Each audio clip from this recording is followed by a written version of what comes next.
financial WrestleMania of all time, right? And so on and so forth. WrestleMania 42 will be even bigger.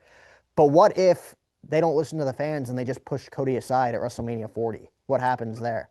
I think you have the biggest backlash that you would have ever had towards a company that was trying to find as much goodwill as possible.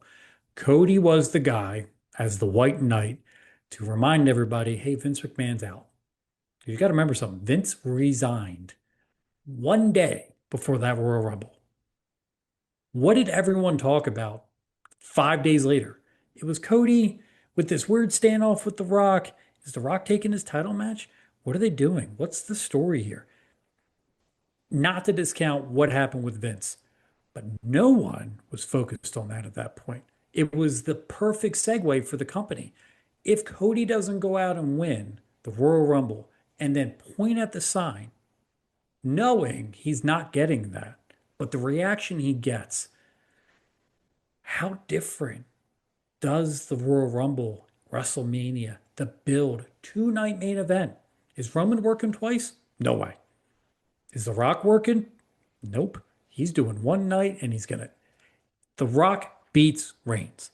Let's just call it as it is. The Rock returned to WrestleMania to beat Roman Reigns. Who he puts over after that? No way it was Cody. Don't know who it was going to be. But in my mind, no way it's Cody. It's Roman probably at SummerSlam or Roman again at the rematch. I don't think The Rock's plan was ever to do it in Philly. I think the plan was always to do it Vegas or LA. And they missed a couple times. But you look back at that Royal Rumble moment, Cody not getting up on the turnbuckle, pointing, is such a pivotal moment because it gives everybody this is where we're going, this is what we're doing, this is the story. And a phrase I wish would retire, by the way, is the story. But The Rock coming back on Raw and being like, no, it's me. And then on SmackDown, no, it's still me. And everyone, we want Cody. You know, Busted Open gets involved. And all of a sudden, it's this backlash. And then they got to back up. And then they got to paint the story of The Rock and Roman being the tribal chief and final boss. It is one of the most poorly convoluted storylines, but it didn't matter. It drew money. And that, at the end of the day, is what they all cared about. You have The Rock coming out with the BMF belt or the whatever belt he got handed by Muhammad Ali's or whatever that was.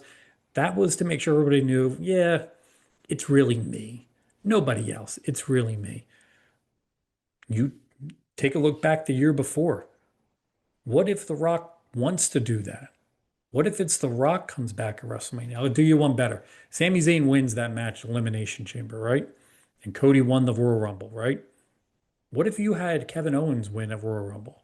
Roman Reigns comes out and defeats and ends up being number 30 and wins the Royal Rumble. And then you got Kevin and Sammy in Montreal, two Canadian heroes, pit against each other because of the bloodline. You talk about money? That's money. There's so many different ways they could have went with it, but you end up getting out of the bloodline. You have now five major stars. You have, let's say The Rock is involved because, it all revolves around him. Roman Reigns, Solo Sikoa, both Usos, Sammy, Kevin Owens, Cody Rhodes, Paul Heyman, and now Jacob Fatu. You have 10 guys that came out of that story. Bigger, better, heavier than they ever had. Jacob Fatu was on Ric Flair's last match with me in Nashville in 2022. And he's primed to be one of the biggest baby faces the company has in 2025. Do you get that without the bloodline? Do you get that without him going home at COVID? Probably not. Mm, that's crazy to think about because if you ask me about WrestleMania 40, like the Sami Zayn stuff, Kevin Owens, uh, CM Punk coming back, getting injured, all of that stuff, like put all that aside. Yeah. If I was booking WrestleMania 40, going into it knowing that The Rock is coming back, knowing that eventually Roman was going to work both nights anyways, because that's how it shaped out. Yep.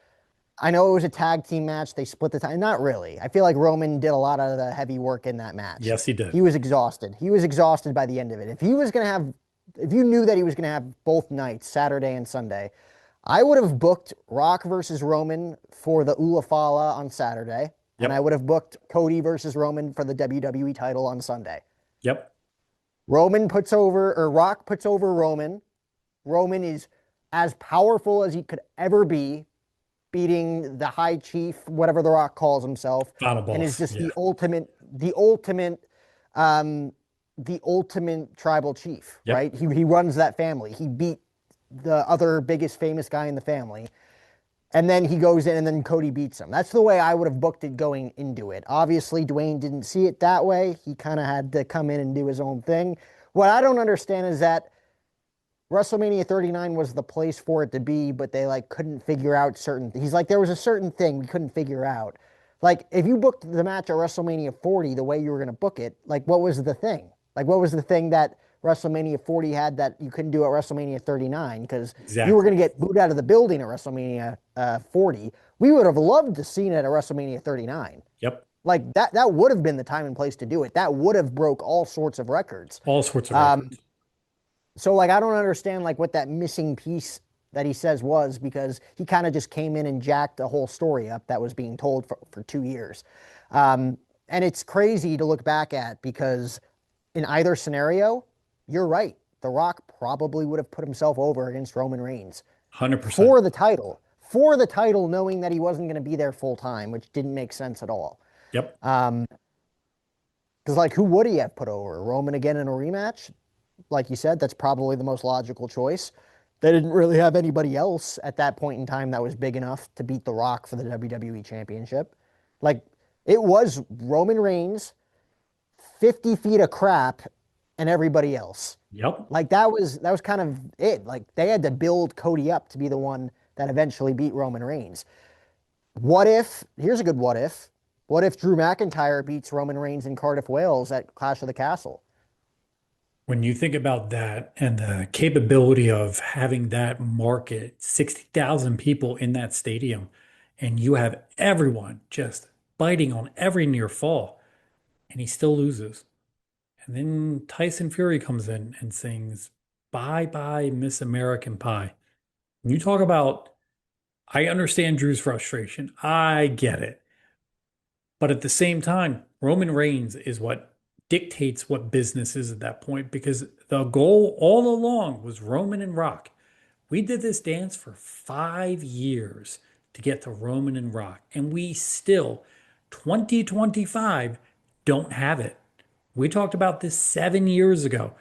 You remember when Roman was supposed to beat Brock? Oh, they put it on Seth. And then Roman and Rock was going to be something after Brock went away. And then it just never happened. And then The Rock comes back, but he's kind of in, he's kind of out. And then you got McIntyre. McIntyre is a babyface who gets super hot, super good on a international platform that they have never encountered in a country they've never done well in, drawing that crowd. And then you use it to debut Solo. What is lost in this is the money that got invested in this company from Saudi Arabia. The goal was never to have these big matches at these big venues and all over the world. It was Saudi Arabia going out and going, here's $50 million. Give me your stars, give me your events. We'll pay for it all. Come to us. And then other towns are like, we can do that. It's the same thing with the NFL. They bid for site fees. Now WrestleMania gets moved from Minneapolis and goes to Las Vegas because they made so much money. Las Vegas said, we want it back. We want more. They're not going to say no. That's how crazy the company got. But Drew being that babyface and getting that win, can you imagine Drew and The Rock at WrestleMania? Drew's one of the few guys The Rock I think would give enough to have it be a good match. But man, that atmosphere, can you imagine The Rock in Europe doing stuff like that? I couldn't. There would be no need to. Without Roman doing it, the company is not as hot. But without, and I will make the parallel to AEW, without heels, there are no baby faces. If everyone is kind of on the same thing, but you got one guy that's above everybody, that's how you get elevated. And one of the big things with AEW is John Moxley. Everybody's talking about how John Moxley, oh, it's boring, it's this, that, the other thing. You look at the rise of business. The rise of business WWE is based upon the bloodline and Roman Reigns becoming that dominant heel. Could he have done it without the title? Probably. Did it make it more captivating? It did. And you have John Moxley, who's had the title now for almost 10 months. You haven't seen the title in 10 months. It's in a briefcase, and every babyface is chasing after it. It's the same story, just different characters. Bloodline, Death Riders, it's all the same. The big thing for me is that it was never about WWE. It was never Drew McIntyre waving the WWE flag. We're doing this for the company. We want to get the title back. I think that's a little bit of where AEW missed. That's AEW versus Death Riders. But it's, I want the title back because I want to be the guy. That's where I think the WWE story was the smart story. Cody wants to be champion because of his dad. Kevin Owens wants to be champion because he wants to be the top guy. Sami Zayn wants to be champion because he wants revenge on Roman Reigns. They had a story. McIntyre believes he's the guy. That's where I think the little nuance of the difference of stories is. But that story alone, Drew McIntyre winning that title that night, he could have dropped it back to Roman at some point. He could have moved on to The Rock and had this killer WrestleMania match. No offense to Damian Priest, but I would have much rather seen Drew McIntyre not against CM Punk. Mm. What's crazy too is that if Drew McIntyre wins the title that night, you probably don't get one of the best heel runs we've seen in recent memory with Drew McIntyre. Yep, Because I think his absolute peak promo work has come in the last 2 years. 100%. And you don't get that version of Drew McIntyre. Like 2020 COVID, like him winning the title, it sucked that it wasn't in front of fans, but like he carried the company through that Yes, he era did. as a Every great week. babyface WWE champion, like a great way. And it sucked by the time that the fans came back, he was already back in the mid card. Like Yep, he really didn't have much to say once the fans came back. He was not one of the top five biggest nope, stars that they were booking at that time. I believe it was Roman and Edge that got the big title match coming out of the COVID era. yep, Then you had Roman versus Cena. Then they got into Roman versus Lesnar. Then like all the big time part timers were yep. back, right? Vince went back to the well. And Drew McIntyre, I believe, faced Madcap Moss that year at WrestleMania 32, if I'm not mistaken, Yeah, and or Bobby and WrestleMania Bobby Lashley 38. story, it's murky, but without the McIntyre loss, you don't get the heel run. Without him having that stuck in crawl moment, I had it. I had him beat, and then Solo comes out, and then Tyson Fury rubs it in my face that I lost in front of 60,000 of my whalesmen, my countrymen. You don't get that edge that came after that, and I think that's an important part of it.